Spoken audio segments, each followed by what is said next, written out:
ମାନେ ଆପଣମାନଙ୍କୁ ସ୍ୱାଗତ ମୋର ୟୁଟ୍ୟୁବ୍ ଚ୍ୟାନେଲ୍ ସଙ୍ଗୀତା WS ରେସିପିରେ।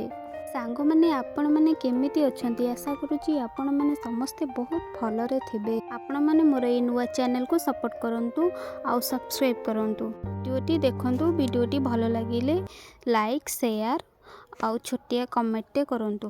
ନେଇ ଆସିଛି ଆପଣମାନଙ୍କ ପାଇଁ ଆଉ ଏକ ନୂଆ ରେମେଡ଼ି। ଏ ରେମେଡ଼ିଟି ଆମର ହେୟାର ଅଏଲ୍ କେଶ ଝଡ଼ିବାକୁ ବନ୍ଦ କରିବ ଆଉ ରୁପି ହେବା ବନ୍ଦ ହେବ। ପ୍ରଥମେ ମୁଁ ନେଇଛି 5ଟି ମନ୍ଦାର ପତ୍ର ଆଉ ମନ୍ଦାର ଫୁଲ 3ଟି। ଏହି ମନ୍ଦାର ପତ୍ରକୁ ଆଉ ଫୁଲକୁ କିଛି ସମୟ ପାଇଁ ଖରାରେ ଶୁଖାଇଦେବା। ଦେଖନ୍ତୁ ଏ ଆମର କିଛି ସମୟ ପାଇଁ ଶୁଖିଯାଇଛି। ଏବେ ଆକୁ ଚାଲନ୍ତୁ ରେମେଡ଼ି ପ୍ରସ୍ତୁତ କରିବା। ଆମେ ନେଇଯିବା 1 କପ୍ ନଡ଼ିଆ ତେଲ ବା ଆମର କୋକୋନଟ୍ ଅଏଲ୍। ଏଥିରେ ଦେବା 1 ଚାମଚ ମେଥି ଆଉ 1 ଚାମଚ କଳା ଜିରା।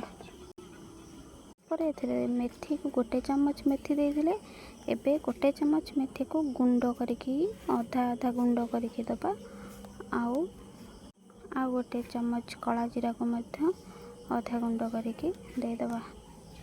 ତାପରେ ଏଥିରେ ଦେବା ଆମେ ଆମର ଶୁଖାଯାଇ ରଖାଯାଇଥିବା 5ଟି ମନ୍ଦାର ପତ୍ର ଆଉ 3ଟି ଫୁଲକୁ। ଦେଖନ୍ତୁ ମୁଁ ସବୁ ଫୁଲର ପାଖୁଡ଼ା ଛିଡ଼େଇ ନେଇଛି। ଏବେ ସବୁ ପାଖୁଡ଼ା କରିଦେଇଛି। ୟାକୁ ସବୁ ଏଇ ତେଲରେ ଦେଇଦେବା। ଏହାକୁ ଭଲ ଭାବେ ମିକ୍ସ କରିଦେବା। ତାପରେ ଆମେ ନେଇଯାଇଛେ କଢ଼େଇରେ ପାଣି ଦେଇଦେବା ବା ହାଣ୍ଡିରେ ହଉ ଆପଣ ଯେଉଁ ପାତ୍ରରେ ଟିକେ ପାଣି ଦେଇଦେବେ। ପାଣି ଦେଇକି ଏଟାକୁ ଲୋ ଫ୍ଲେମ୍ରେ ଆଉ ଉପରେ ଗୋଟେ ଷ୍ଟାଣ୍ଡ ରଖିକି ବା ଯେଉଁ ପାତ୍ରରେ ରଖିବେ ସେ ପାଣିଟା ଯେମିତି ଏଇ ଗୋଟେ ତେଲର ଉପରକୁ ନ ଆସିବ ସେମିତି ହିଁ ଆକୁ ଖାଲି ଗରମ ପାଣିରେ ଆମେ ବସେଇକି ରଖିବା।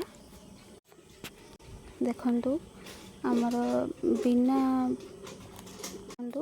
ଲୋ ଫ୍ଲେମ୍ରେ ବସେଇକି ରଖିଥିଲେ ଆମେ ଜମା ବି ଏଥିରେ କିଛି ବି ପାଣି ପଡ଼ିନି ତେଲରେ। ଦେଖନ୍ତୁ ଏବେ ୟାକୁ ଆମେ ଥଣ୍ଡା କରିବା ପାଇଁ ଛାଡ଼ିଦେବା କିଛି ସମୟ। ଥଣ୍ଡା ହେଇଗଲା ପରେ ଚାଲନ୍ତୁ ଆକୁ ଗୋଟେ କାଚ ବମ୍ ବା ପ୍ଲାଷ୍ଟିକ୍ ବମ୍ରେ ଆକୁ ନେଇଯିବା, ରଖିଦେବା ଷ୍ଟୋର୍ କରିକି। କାଚ ପାତ୍ରରେ ରଖନ୍ତୁ ବା ପ୍ଲାଷ୍ଟିକ୍ ପାତ୍ର ରଖନ୍ତୁ, କିନ୍ତୁ କାଚ ଜିନିଷରେ ରଖିଲେ ତେଲଟା ବହୁତ ଭଲ ରହିବ। ପ୍ରସ୍ତୁତ ହେଇଯାଇଛି ଆମର ଏବେ ଏଇ ରେମେଡ଼ିଟି। ଆଉ ଏହାକୁ ଆପଣମାନେ ବନେଇକି ଏମିତି କୋକୋନଟ୍ ଅଏଲ୍କୁ ହେୟାରରେ ଲଗାଇଲେ ଆମର କେଶ ଝଡ଼ିବା ବନ୍ଦ ହେବ ବା ହେୟାର ଫଲ୍ ହେବନି କି ରୁପି ହେବନି। ବହୁତ ଷ୍ଟ୍ରଙ୍ଗ ଆଉ ଭଲ କଳା ଦେଖାଯିବ ଆମର ହେୟାର। ଆଉ ହେୟାର ଜଲ୍ଦି ଆମର ବଢ଼ିବା ପାଇଁ ସାହାଯ୍ୟ କରିବ। ଭିଡ଼ିଓଟି ଭଲ ଲାଗିଥିଲା ଲାଇକ୍ ସେୟାର କମେଣ୍ଟ କରନ୍ତୁ। ଚ୍ୟାନେଲରେ ଯଦି ନୂଆ ଅଛନ୍ତି ଚ୍ୟାନେଲକୁ ସବସ୍କ୍ରାଇବ୍ କରନ୍ତୁ।